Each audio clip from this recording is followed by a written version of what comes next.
OpenAI finally dropped their image model in the API, the image model that got a lot of attention about a month ago.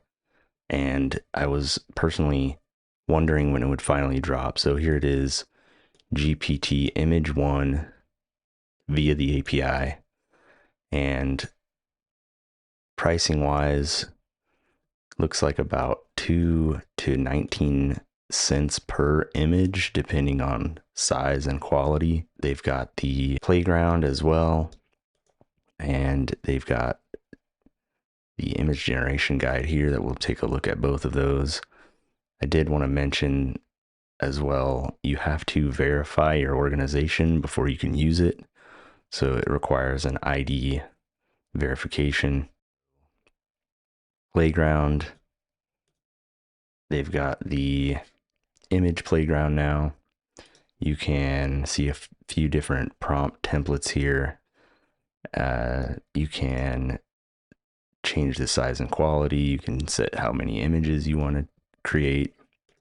You can attach images, and I think that would probably be for sort of masking and things like monogram embedding. So that's probably really cool. But the thing that I want to try is just a direct image generation with the API. So I'm going to grab the Python example. I'm going to create another folder. Going to create a project with UV. If you haven't seen my UV video, go check that out. And I'm going to paste this example in. I'm also going to just import .env really fast so I can do an environment file with an API key. So then I'll create an env file. I will grab a key.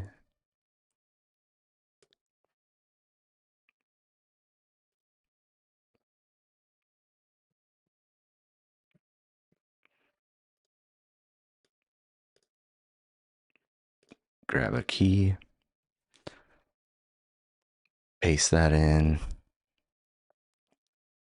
Let's see if we've got everything here. I want to change this a little bit. The image should be on the front of a children's hardcover book. Change this to a duck.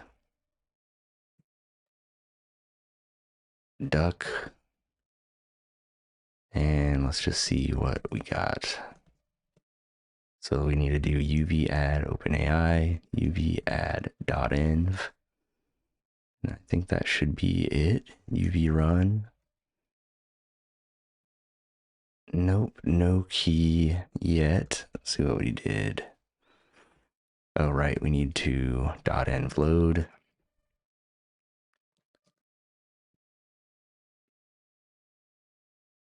Still no. Did we get our .env file here?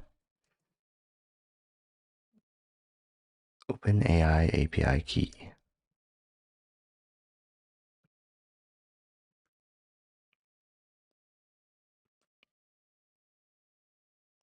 There we go. All right, now it's creating an image. So this is probably going to take 30 seconds or more. So while that's running, I wanted to take a look as well at their guide. They've got edit images. You can edit existing images, generate new images with other images as reference. So they use these 4 images to create a combination of them. So this is cool. And then you've got mask in painting. So they place the mask here and put a flamingo in there. And you've got sizes, available sizes. 1024 by 1024, portrait 1536 by 1024, landscape 1024 by 1536. It's got different compression levels. You've got transparency option, background transparent. And let's go see if this is finished. It is. So there's a duck. There it is. Nice. That could be definitely passable as a children's book cover. So that's going to be it for now. I just wanted to try the new GPT-image-1 via the API and looking forward to seeing it out in the world. I'm sure it's going to be everywhere and a lot of integrations are going to start appearing with it. So leave a comment below if you want to share what you made with it. And if you like this content, please let me know by liking the video and consider subscribing. See you next time.